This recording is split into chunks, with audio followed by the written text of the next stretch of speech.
Ganga Mai ki jai, Yamuna Mai ki jai, Bhakti Devi ki jai, Janasri Devi ki jai, Samaveda Bhakti Devi. All glories to Samadhi, all glories to Samadhi, all glories to Samadhi, all glories to Sri Sri Guru Gaura Vinittai, Gaura Vinittai. Namo Vishnu Vidani Krishna Katha, Srimati Bhakti Vedanta.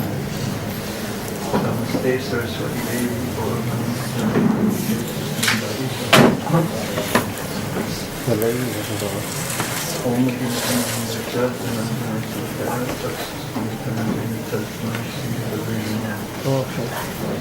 Sri Chaitanya Manabhistam Stapitam Viham Tadai Sayam Pakadamayam Tadatisa Manasa Papati Dascha Krita Sindhu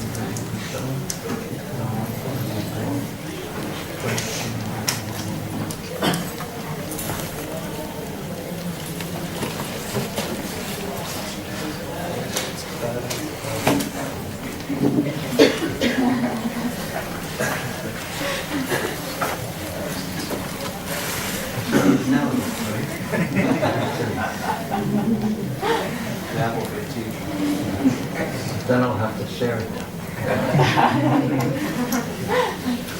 But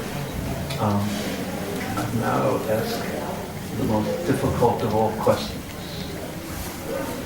Does anyone remember anything from yesterday? Yes. Yes. Oh, thank you so much. That's actually how Prabhupada begins this topic, this chapter. Anyone remember what chapter it is? 36. 36. Anyone know what 35 is? Also known as Jubilee, because it's pairs of verses.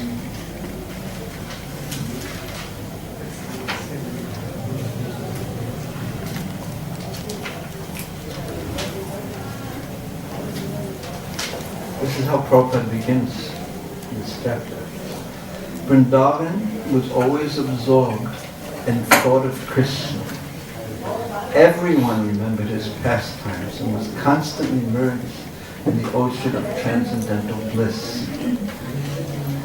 Because if one remembers Krishna, because the mind is always remembering one thing or another or projecting to the future. When the mind is in passion, it moves to the future and makes plans. And the mind in ignorance, affected by ignorance, thinks of the past in great lamentation. And the mind in Sattva-gun is present. So the residents of Vrindavan, as if they were thinking of the past, were constantly absorbed in Krishna's pastimes, thoughts of Krishna's pastimes. It is completely natural because of their spontaneous love for Krishna. And why did they spontaneously love Krishna? Because he's so attractive. Now, this chapter gives an example, many examples actually, of the attractiveness of Krishna, the all-attractiveness of Krishna. But right now we're going to hear one. Just let me read the last sentence in Prabhupada's introduction. That even though the residents of Vrindavan were absorbed in transcendental bliss due to their thinking about Krishna, the material world is so contaminated. The very nature of the material world is that even in Vrindavan, the asuras or demons try to disturb the peaceful situation. And the demon who will try, the asura who will try to disturb the peaceful situation in Vrindavan, not only peaceful, but the blissful situation in Vrindavan, his name is Aristasura. Now, previous to this, King Kamsa, not actually King Kamsa, it was Kamsa because he had stolen the kingdom and put his own father in prison so he could become king, act as king. So he had sent Putana first to kill Krishna, to kill the children born within the last 10 days. He was so frightened of his own death that he was ready to kill so many people. So Putana was killed, and Shakatasura was killed, and Trinavarta was killed, and Bakasura was killed, and Vatasura was killed. And who else? Agasura was killed. And Trinavarta was killed. Shakatasura. And Dhanukasura, and one more, the one I'm thinking of, Palambasura. Palambasura was a great friend of Kamsa's. And one day, after so many demons were killed, Kamsa was in his palace, with his head down, feeling depressed. Actually, what H.G Bhurijan described. And Palambasura came in very proudly and said, What's the difficulty? Kamsa replied, "You don't know?" And then he told him that all your friends and my allies have been killed by Krishna. Everyone that I send has been killed by Krishna. And Palambasura was so arrogant. What's another word for arrogant? Puffed up. That's one word. Yes. Proud. Proud, that's the one. So proud. What does proud mean? What does it mean when one is proud? Thinks higher of oneself than one actually is. And considering that we're all 1/10,000th the head of a hair in size, part of being in the material world, the essential part is pride. Pride and envy are born with false ego. So everyone in the material world is proud. But this Palambasura was extremely proud. And he told Kamsa that just give me the order and I'll solve your problem. Krishna. And Kamsa thought, moths always are attracted to the fire. If you want to, go ahead. So Palambasura had his plan. And his plan was to disguise himself as a cowherd boy and become trusted. And then put Balarama on one shoulder and Krishna on the other shoulder and carry them as gifts to Kamsa. So he first went into the house of a cowherd boy, and before changing his form into that of a cowherd boy, he stole clothes, cowherd boy clothes. And then he changed his form and he put on these clothes and he went to where Krishna and Balarama were playing. Well, it's actually quite a long and wonderful pastime what happened right before that. But I'm not going to tell it. But I will tell you that there was a really happy ending. That Balarama, with his fist, it's quite amazing, but Balarama with his fist Balarama was being carried away by Palambasura. And Balarama was so much in the mood of a cowherd boy, because the nature of love, especially Vrindavan love, it's so powerful.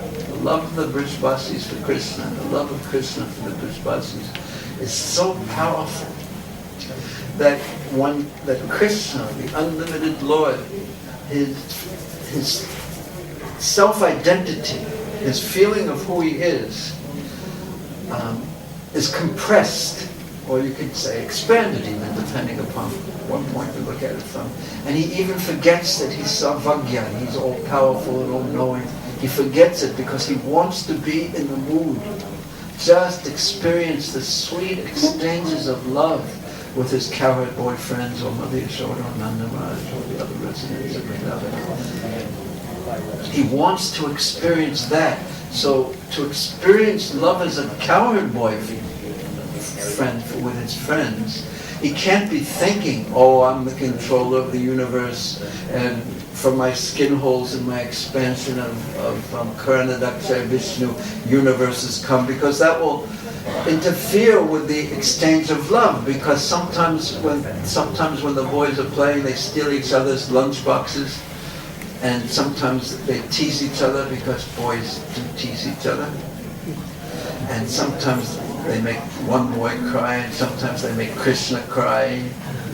So he can't be in the mood of the Supreme Personality of Godhead, the all-powerful, omnipotent Lord, and still have these sweet, sweet, loving exchanges with his friends. So his mood becomes compressed.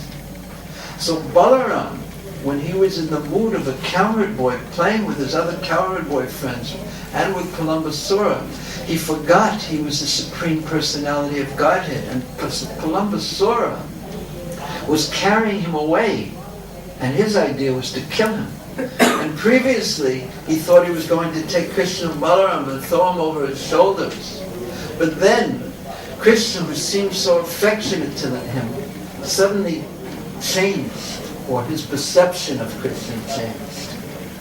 And he saw Krishna as very fierce and powerful. So he decided just to take Balaram.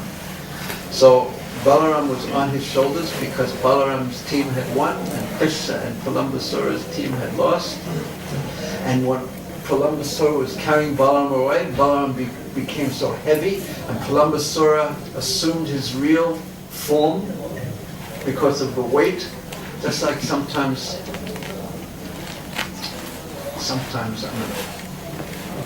I'm in a good mood. Every once in a while it happens. Everything that happens is very wonderful and sweet. And then someone does something to me I don't like, and then my real feature comes out. So similarly, Kalambasura, feeling the weight, the extraordinary circumstance of Balaram on top of him, and that weight, he couldn't maintain that artificial identity as being nice and a cowherd boy, and he assumed his fearsome form. And it describes in the Bhagavatam that his teeth, just imagine what it was, what he would look like. His teeth more or less reached his eyebrows. Yes. No. So he was horrible. He was horrible. And Balaram was surprised. Now, a person who doesn't have transcendental insights would think you say he's God, and now you're saying he's surprised. How is this? But this is the nature of the love of Braja, and it glorifies the Lord, and it glorifies the devotees. So Balaram was surprised, and then Krishna indicated to him. Now some acharyas say that he spoke to him these words. In some of the shastras it says, and some it describes that just with the movement of his eyebrows, he told Balaram, now isn't the time to forget your divine position and power, because the demon is carrying you away. Now isn't the time to forget. And Balaram immediately remembered. Smashed. The demon fell down. And just think of what it's like for the cowherd boys. Because the cowherd boys they were playing, and one team lost. Just come and play. And then suddenly, in their play, Balaram was being carried by this pralamba. And suddenly, as the boys were watching, they were supposed to, this was in Vrindavan, the game was that, that Kalambasura and his team were like horses, and the other boys, Balaram's team, were like the riders, and they were pushing him, teasing him, and pulling his ears, but then suddenly, as the boys were watching, although they were supposed to end the game, the losers didn't have to carry them past the Bandiravat tree, but suddenly this one kept on going. And then his form changed. And all the boys were watching this terrible demon carry away beloved Balaram. And because of their love, they were in complete anxiety. And then they watched, and Balaram hit him, and he fell down. And the boys and Krishna were all running. And then Balaram, the demon, is killed. And then they were going to follow him naturally, to protect him and to take care of him. And Balaram killed him. They kept him running, and Balaram started walking back. And then they're all embracing Balaram. Krishna embraced Balaram, and all the Balaram, you're so powerful, you're so wonderful, and they're embracing and they're playing. So this is what's going on in Krishna Lila continuously in Vrindavan. There's this exchange of rasa, and all the pastimes are exhibited by Krishna's Yogamaya Shakti and are organized by Krishna's Yogamaya Shakti to facilitate the exchange of love between Krishna and the devotees, so that Krishna can be pleased. And what is pleasing to Krishna? When the devotees are ecstatic. So this is what's going on. So here's what's going on right now is another proud demon. So Kamsa, this is what I wanted to say a long time ago, but Kamsa was saving his two most powerful demons for the end. Not for the end, but sort of just in case, like his secret weapons. And one of them was this Aristasura, and the other one was Keshi. So the two of them came, and they were acting as Kamsa's servant. He was so powerful, everyone wanted to serve him. So they said, how can we serve you? Even without your order, we're willing to serve you. We want to serve you. And Kamsa told them that go and kill Krishna. Arista, you go first. And Keshi, you wait nearby. Just in case Krishna is able to resist being killed by Arista, you be there nearby. So in the very next chapter, after Aristasura is killed, Keshi is killed. So Aristasura, he came in what form was he? Well, in a full form of Dharma, so it's going to be very delicate how Krishna deals with him. So he came roaring and disturbing everyone. Srila Jiva Goswami says his hoofs were so sharp that they dug up the earth and water came from the earth just as if they were tears caused by the pain the earth was experiencing. And he was huge, and the clouds were even around the hump on his back. And he was roaring, and he was killing the cows with his horns. What a demon! And in the shape of dharma, in the shape of religion, he was doing the most irreligious things and attacking the Supreme Personality of Godhead. That was his desire on behalf of his master Kamsa. So he came in and causing so much disturbance and trouble, and it is described by the Acharyas that he came in at dusk, with a very long, because it must have been the summer season, because it was between the time of 8:30 and 10:30 at night. And Krishna, and it was the full moon night, and it was Krishna's desire on the full moon night was to dance with God. To dance. So the twilight had come, and it was the time when Krishna wanted to dance, and this demon came in, and all the cows and all the calves and all the humans they were running from the town because this demon was chasing them out. And then Krishna entered, and they called out, or they called out immediately, Krishna, Krishna. They just called out to Krishna because the residents of Vrindavan, they knew no one else but Krishna. Not that they didn't know other people, but they knew no other shelter than Krishna. When they were happy, they called out to Krishna. When they were sad, they were called out to Krishna. When they were fearful, they called out to Krishna. And this, as we spoke about yesterday, is the prime, or we could say the doorway to deeper spiritual entry. It's called Sharanagati, or surrender. Mamekam Sharanam Vaja, Krishna says that he tells Arjuna to surrender to him. In other words, surrender means Rakshishiti Vishwasa Gotrate Varanamrita Atma Chepta Kopanye, in the first two words, of accepting everything that's favorable and rejecting everything that's unfavorable. These are the first two principles of surrender. Accept what is favorable for you advancing or developing your love for Krishna, and rejecting everything that's unfavorable for your advancement and developing love for Krishna. Now, what do you think about those first two principles?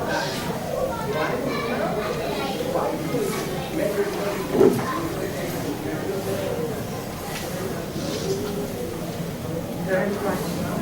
Very practical. Huh? Very difficult. Can something be practical and difficult at the same time? That's an interesting question. Thank you. Anyone else have any thoughts? What I thought of immediately is that one has to be very, very sincere, completely sincere to do this consistently, to accept immediately that whatever is favorable for my Krishna consciousness, I will do that. How sincere and desirous one has to be. And if something is unfavorable, I may be attached to it, I may not be attached to it, I don't care. I won't take it, I won't touch it. One has to be very sincere. So this is such practical guidelines for those who are fully sincere, and for the rest of us, it's difficult. But we know that we have to make progress in this way.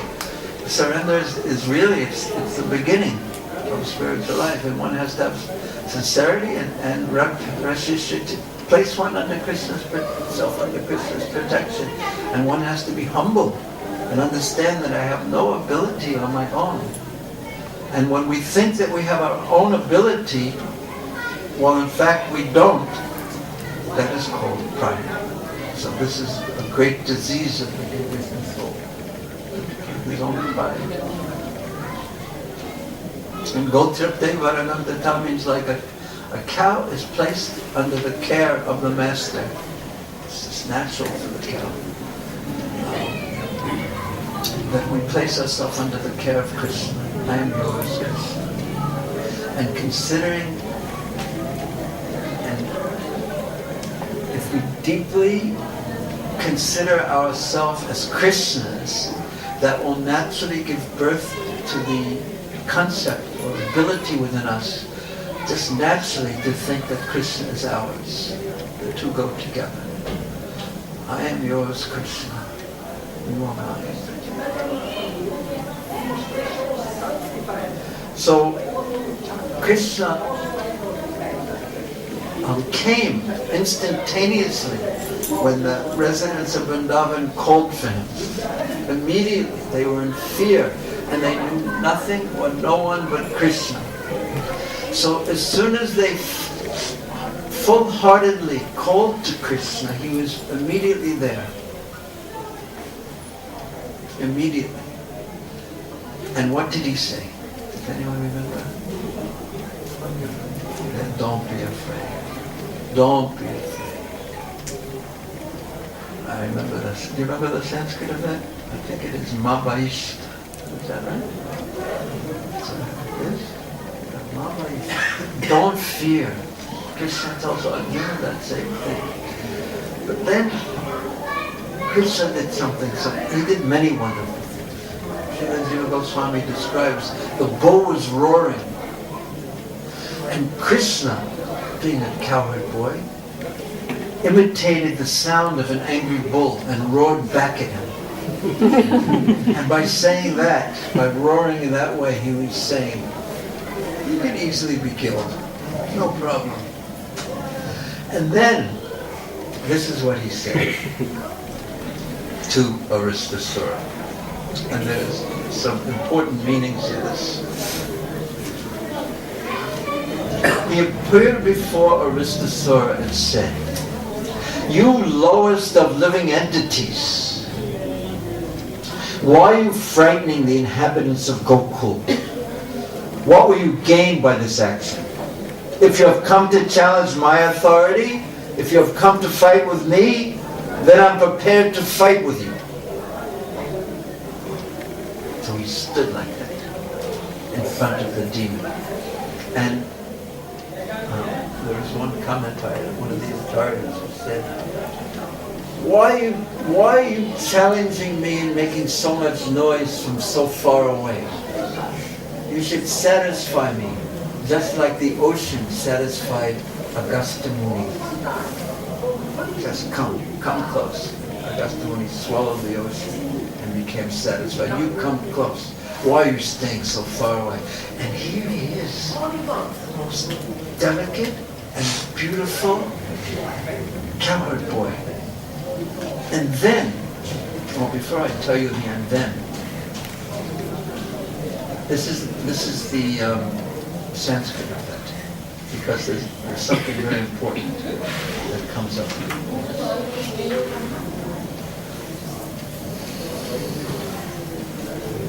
He called out to the bull demon as follows: Gopalai Pashubir Manda. So that is, Manda means a fool. Trasitai Kemasattama. So for what purpose are you frightening the Gopalai, the coward people? But then he called him a Sattama, most wicked one. And our Acharya's comment on, he called him a Sattama, almost wicked one, because he is in the form of a bull, who is Dharma. And Krishna was going to kill him. And Krishna wanted to make clear that this is a demon, not a bull. Now this is important later, because it comes out in the Puranas and mentioned in the purports here, that the gopis would tease Krishna later. You've killed a bull, and you have to atone for that. And as a result of that, what happened?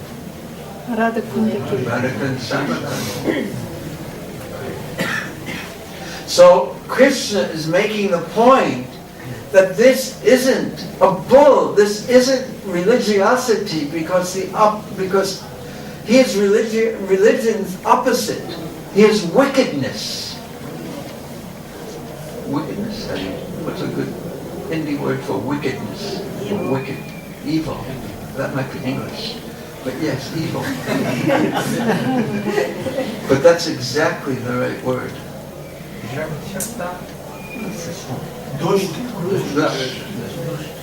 Yeah, you are evil, you are wicked, you are not a bull.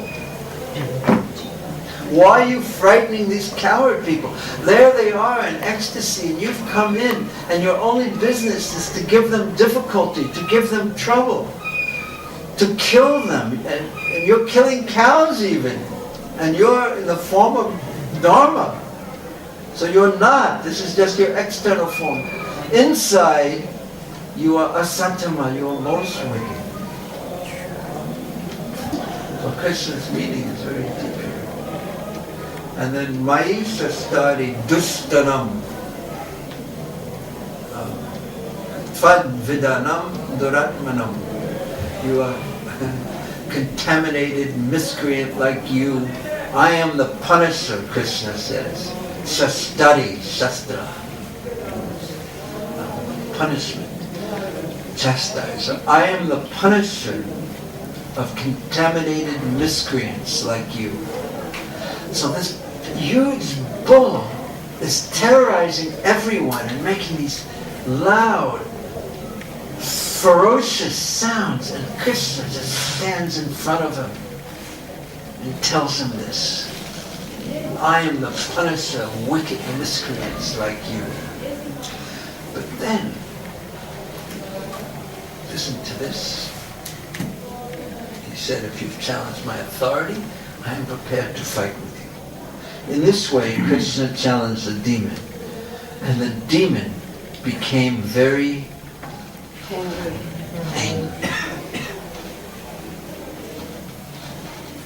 he became very angry because he heard the words of Krishna.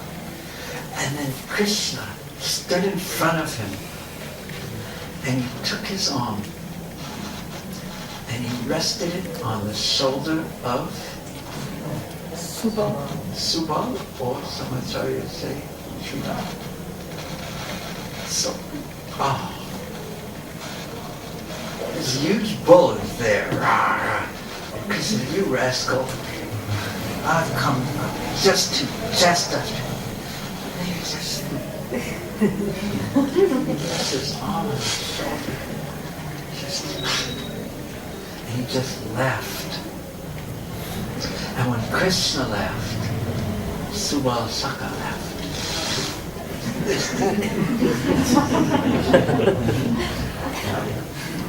You would imagine Aristasura became still more angry. The bull proceeded towards Krishna in anger, and he digging the earth with his hoofs. Have you ever seen a bull do that? There's so much dust becomes raised like this. Aristasura lifted his tail. He's about to charge Krishna. And it appeared that the clouds were hovering about the tail. His eyes were reddish and moving in anger. And he put his horns down and he pointed them at Krishna. And he charged him just like the thunderbolt of Indra. And he made sounds like thunder. The bolt came and then the thunderous sounds came. But Krishna immediately caught his horns. His horns were down, and Krishna caught the horns and tossed them high in the air. And Krishna was laughing. And then the devatas, the demigods, who had been frightened of this demon, they also started laughing too.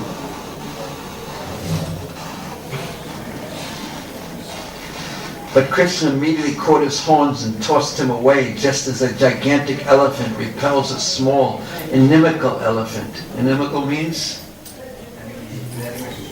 with enmity. Okay? No, you're right. No, your enmity was right, but that word is just as difficult as inimical.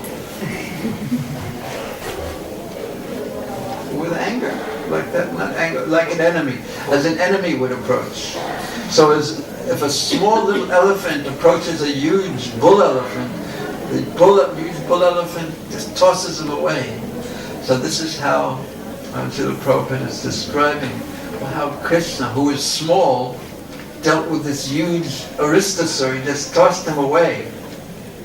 Although the demon was perspiring and appeared very tired, he took courage and got up. He was embarrassed that Krishna had dealt with him in this way. Again he charged Krishna with great force and anger. And while rushing towards Krishna, he breathed very heavily.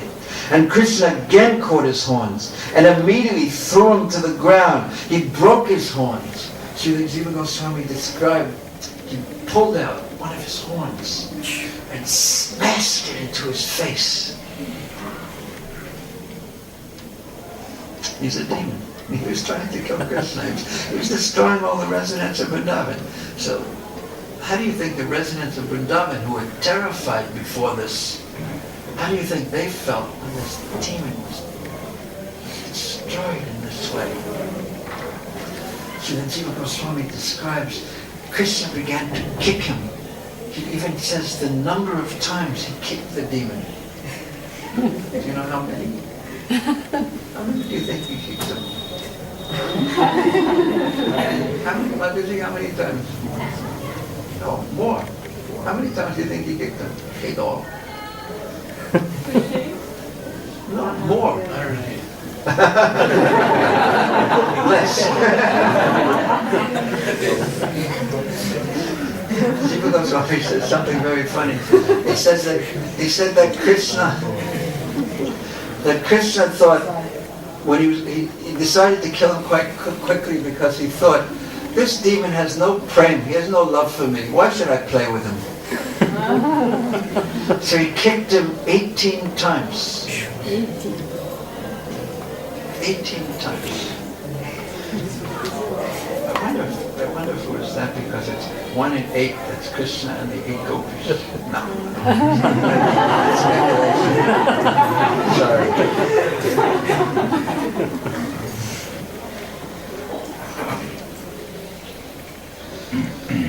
So Krishna then began to kick his body just like one squeezes a wet cloth on the ground. And being thus kicked by Krishna, Aristasura rolled over and he began to move his legs violently, bleeding from the mouth and passing stool and urine. His eyes came from their sockets, and he passed to the kingdom of death. Now someone may question, because you passed the Sanskrit, anyone have to the kingdom of Yamaraj, but you asked that. We were talking about that. Why did he go to Yamaraj in relationship to Momashura? Because those demons who are one of the specialities of being killed by Krishna, and this is Krishna's all good nature, is that one who is killed by Krishna is liberated. He doesn't go to the kingdom of death. He doesn't go to Yamaraj. And the answer is that that's the way, and Acharyas actually say, this is the way it's described that he died. But actually, by Krishna's mercy, he didn't go to Yamaraj at all. Because Krishna is all good. Everything he does has a good result. Now, what do you think about that?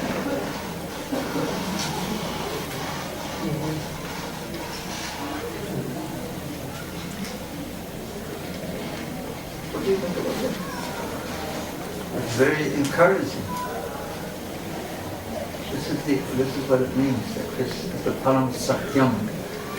And then Param Satyam, the first verse of the Bhagavatam, ends Param Satyam Dhimayi. That we should meditate on this absolute truth, this Krishna, and meditate on his name, his form, his pastimes, his service, and qualities.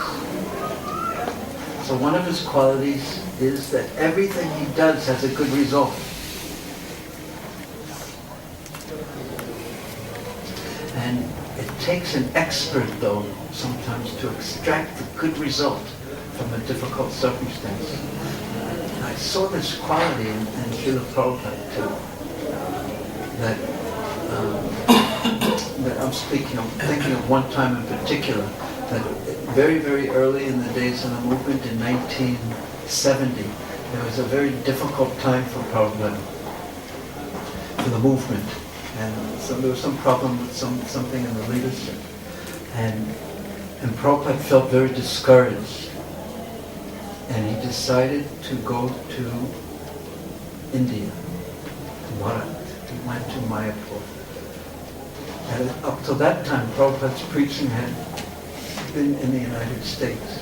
So there was a difficult circumstance, and I was in Japan at that time in 1970, so Srila Prabhupada stopped in Japan for several weeks on the way to India. And then when he got to India, he started preaching. He opened up, and then they got land in Mayapur. The devotees got land in Mayapur, and he opened up all the preaching in India. But the seed of him going to India was in this time in 1970 was a very difficult circumstance, but somehow or another he turned a difficult circumstance into the greatest preaching opportunity in the world. And as a result of that, we are all sitting here in Krishna Balarama.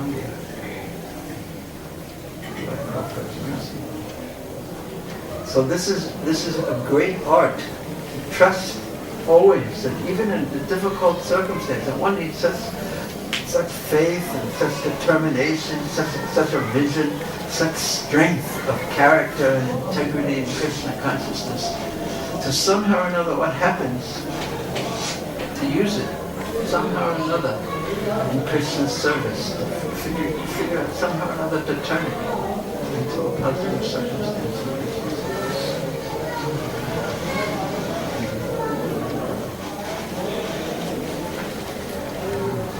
That it's Yama. Oh. Excuse me? Verse 14. Can you read it? Yes. The Sanskrit? The Sanskrit. And or the English? Is it Yama? No, it says Nirvite of death. It's in the third line. Yes. Nagama Kristam Nivitta Akshayam. So Krishna is all good. And if we can trust that and use all circumstances in his service, then we also become all good.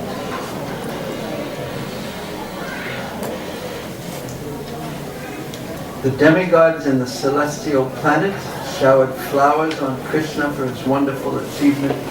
Krishna was already the life and soul of the inhabitants of Vrindavan. And after killing this demon in the shape of a bull, Prabhupada makes it clear that he's a demon in the shape of a bull, he became the cynosure, or the center of all eyes.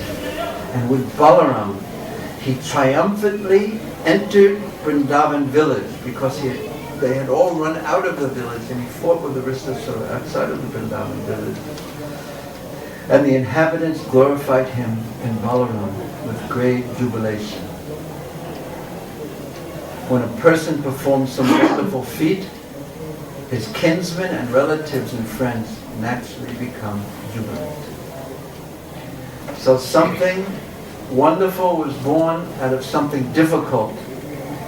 Killing of Aristasura, terrorizing everyone, the wonderful killing of Aristasura occurred.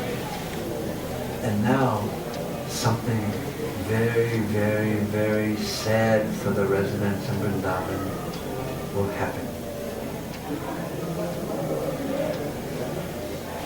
Katha.